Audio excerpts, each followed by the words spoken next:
Diz a Bíblia que quando o filho mais novo da casa do pai resolveu não se submeter mais às disciplinas e às ordens do pai, ele busca no pai aquilo que era de seu interesse. E diz a Bíblia que ele pede para o pai a parte da fazenda que lhe pertencia.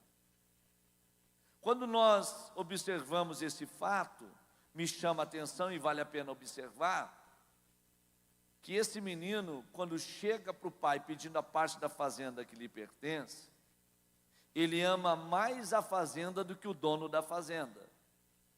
E eu sempre defendi que esse menino, ele teve um comportamento que todos nós deveríamos ter. Quando ele pensou em fazer coisa errada, quando ele pensou que as disciplinas do pai não teriam mais valor sobre a sua vida, que não valia mais a pena viver debaixo da autoridade do pai, vivendo a submissão da casa. E a mente dele ficou totalmente pervertida, e ele desejou viver uma vida longe da presença do pai. Ele tratou de respeitar a casa do pai. Ele pensou que dentro da casa do pai não é lugar de viver pecando. Dentro da casa do pai é lugar de viver consertando, não de viver pecando. Então, ele pensou consigo: se tem que fazer alguma coisa errada, eu vou respeitar a casa do meu pai. Porque dentro da casa do meu pai não é lugar de viver pecando. Daqui para lá eu vou fazer tudo que me der no meu coração para me fazer. E diz a Bíblia que o pai, repartindo entre eles dois a fazenda, dando 1/3 da fazenda para o filho mais novo, e o restante ficando com o filho mais velho que ficou em casa, esse menino levantou a sua cabeça e foi para uma terra longínqua. E diz a Bíblia que nesta terra ele tratou de viver dissolutamente. A palavra dissolutamente quer dizer, ele foi viver sem freio, sem equilíbrio. Ele foi viver uma vida sem ordem. Diz a Bíblia que no retorno dele, o seu irmão, chamando a atenção do pai, falou: esse teu filho que gastou os teus bens com as meretrizes, para ele tu mataste o bezerro cevado.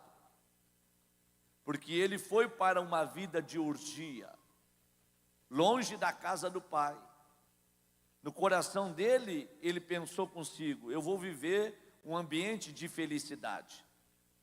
Tudo que eu não consegui fazer dentro da casa do meu pai, eu vou fazer fora da casa do meu pai. Tudo que o meu coração se inclinar para que eu faça, isso eu vou fazer. Eu vou em busca da felicidade. Ele levantou a cabeça e foi nessa direção. Eu vou viver a orgia, eu vou viver a noite, eu vou para as baladas, eu vou provar do que nunca provei dentro da casa do meu pai. E ele sai de dentro da casa do pai, não no estado de miséria, ele sai como fazendeiro, porque o texto nos mostra que ele repartiu entre eles a fazenda. Ele sai com bom recurso financeiro. Enquanto ele tem dinheiro, os amigos estão com ele. Enquanto ele tem dinheiro, ele tem parceiro para as festas. Mas tão logo esse dinheiro acaba, os amigos se vão. E ele se encontra sozinho. Quando ele toma a decisão de sair de dentro da casa do pai, ele levanta a cabeça na direção dessa terra longínqua e vai.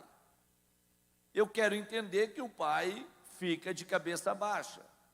Porque diz a Bíblia que Deus, ele não sente alegria por um ímpio que se perde, mas antes sente tristeza.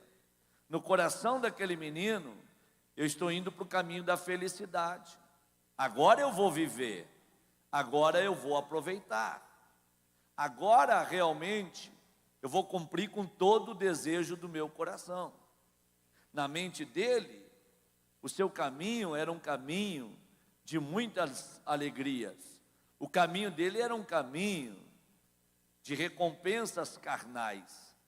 E quando ele sai e vai na direção dessa terra, o pai fica de cabeça baixa. No coração dele, um caminho de felicidade. No coração do pai que fica em casa, ele tem certeza e convicção que o seu filho está indo para um caminho de infelicidade.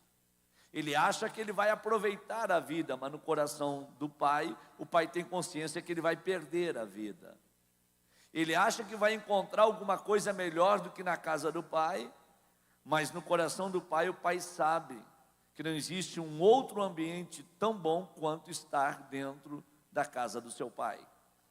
E ele, levantando a cabeça, ele vai, mas quando ele perde tudo, os amigos desaparecem.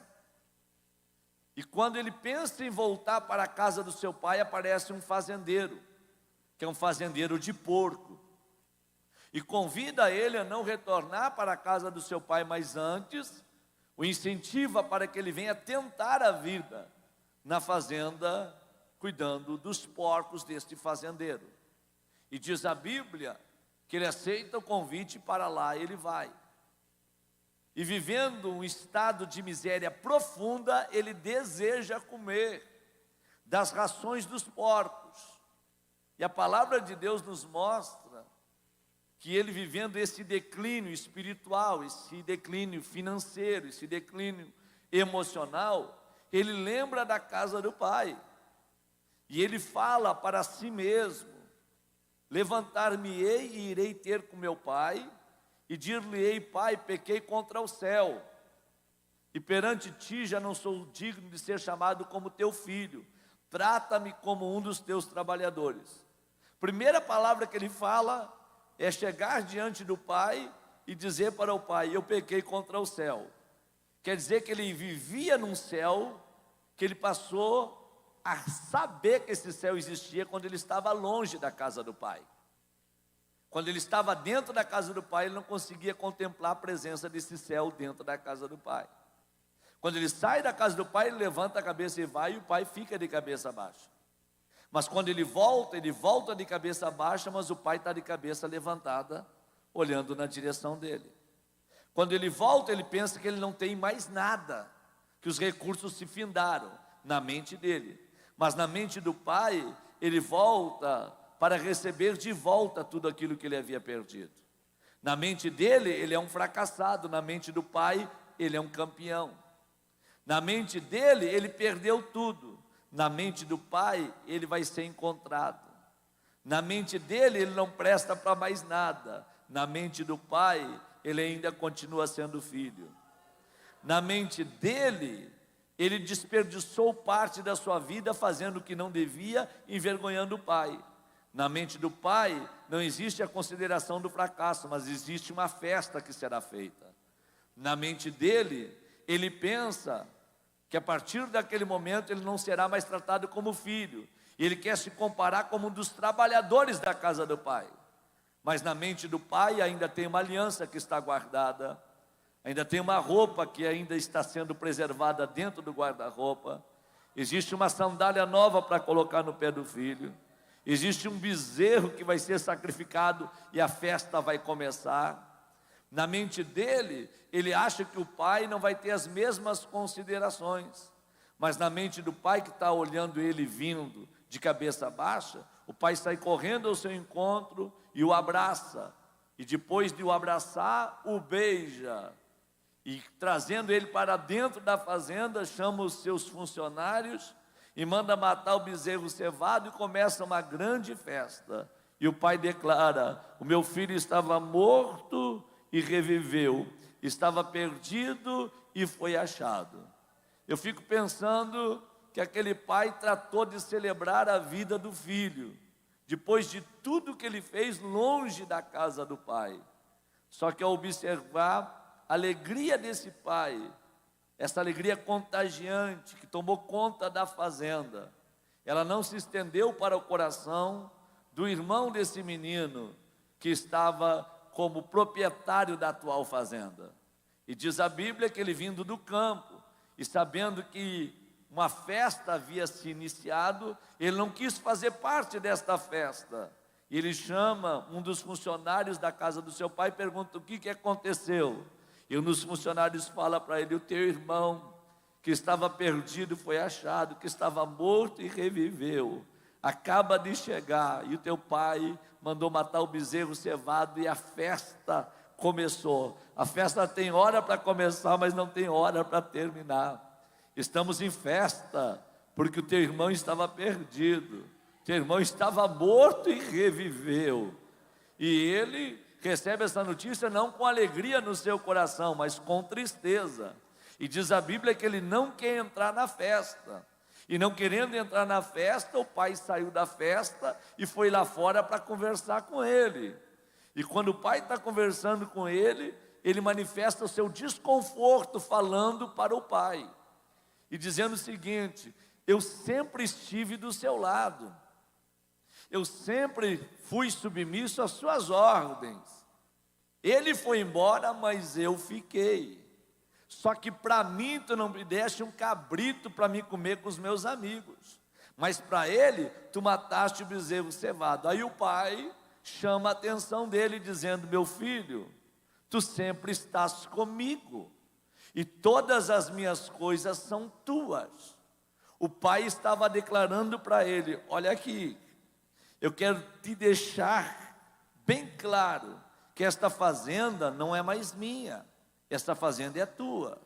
O bezerro não é meu, o bezerro é teu. Eu reparti entre vocês dois a fazenda. Ele desperdiçou a parte dele, o resto da fazenda faz parte da tua herança. O bezerro não é meu, o bezerro é teu. Tu sempre está comigo e todas essas coisas são tuas. Eu encontro aqui alguns personagens na parábola das coisas perdidas e achadas. Deixei a ovelha de lado, a dracma de lado, e quero chamar a atenção de vocês para esses fatos e acontecimentos que envolvem esses personagens. O primeiro, que foi o menino que saiu de casa, que vivia dentro da casa do pai, na presença do pai. Esse menino era feliz e não sabia. Foi tentar fora o que achava que não tinha dentro da casa do pai. Infelizmente, hoje nós temos uma geração que não se contenta em viver dentro da casa do pai. Acha muito pouco estar dentro desta casa. Mais de 700 mil mortos por uma pandemia, muita gente boa que se foi, e você acha que Deus fez pouco por você, preservando a tua vida e te dando uma oportunidade de você ainda permanecer dentro desta casa. E às vezes nós estamos numa vigília como essa, ainda no caráter de filhos que estamos predispostos a cobrar do pai alguma coisa, que viemos aqui na ousadia de pedir alguma coisa para ele. E infelizmente tem pessoas que deixam de aproveitar esse tempo dentro da casa de Deus, ou dentro da casa do pai, e realmente às vezes quer dar uma passeadinha lá fora, para ver como que está a pressão do mundo lá fora. E na verdade não existe um ambiente melhor do que esse ambiente. O salmista disse: alegrei-me quando me disseram, vamos à casa do Senhor. E o próprio salmista diz que mais vale um dia dentro dos atos do Senhor do que 1000 dias fora. Tem pessoas que infelizmente são felizes e não sabem. Quantos tropeçaram e caíram, mas Deus te sustentou e te manteve de pé. Diz a Bíblia que 1000 cairão ao teu lado, 10.000 à tua direita, mas tu não serás atingido. Quer dizer que 11.000 pessoas já caíram na tua volta, mas o Senhor tem te mantido de pé, e você não tropeçou e não caiu. Isso não é o suficiente para você entender que você é feliz e não sabe. Você tem que entender que enquanto o hospital está cheio, você tem que entender que enquanto 700 mil pessoas morreram por uma pandemia, Deus te preservou dentro desta casa. Se isso não é o suficiente para você entender que você é feliz, eu não sei onde é que tu vai encontrar outro tipo de felicidade. Se eu fosse você nesta noite, sentiria gratidão de poder ainda permanecer dentro desta casa, guardado e protegido pela mão desse grande Deus. Mas infelizmente tem pessoas que são felizes, mas não sabem. Não basta somente estar dentro da casa de Deus. Às vezes eles têm a síndrome do imediatismo. São filhos mimados. Eu vim para cá e se ele não me der, eu vou fazer birra com ele. Tem pessoas que fazem desafios com Deus: se tu me der, eu te dou; se tu fizer, eu faço; se tu abrir a porta, eu cumpro com o meu voto; se tu não abrir, eu não cumpro. São os cambistas da casa de Deus. Se na época de Jesus ele pegou um chicote para expulsar os cambistas, nos dias de hoje ele teria que entrar de metralhadora nos templos, porque há muitas pessoas negociando com Deus. Não basta o que Ele já fez, não basta o que Ele já realizou, não sente prazer de estar dentro da casa, vem para dentro da casa numa troca de favor, como se Deus fosse um bicheiro, um doleiro, como se Deus fosse um barganhador que quisesse fazer um negócio contigo. O que tu tem para oferecer ao Senhor em troca de todos os seus benefícios? O que Jó falou quando seus amigos vieram para lhe dar maus conselhos? Ele abriu a sua boca e falou: contra o Todo-Poderoso eu ponho a minha mão na boca, nu eu saí do ventre da minha mãe, nu eu voltarei para Deus. Quem me deu foi o Senhor, quem me tirou foi o Senhor, porquanto para mim ainda há esperança, porque o meu Redentor, Ele vive e por fim Ele se levantará, e quando Ele se levantar eu estarei de pé juntamente com Ele. Porque a gratidão de Jó era entender que, não obstante a tudo que ele enfrentou, Deus ainda estava com ele. Se você não entendeu que você estando dentro desta casa, Deus está contigo, você está totalmente longe da fé, e você não conhece o dono da casa. Não basta estar dentro da casa, você tem que conhecer o dono da casa. Você é feliz e não sabe, mas nesta noite você pode abrir a tua boca e dar glória a Deus, porque você está dentro da casa de Deus, e o diabo já lutou para te arrancar de dentro desse ambiente, mas ele não conseguiu. Tu é um campeão de Jesus nesta terra.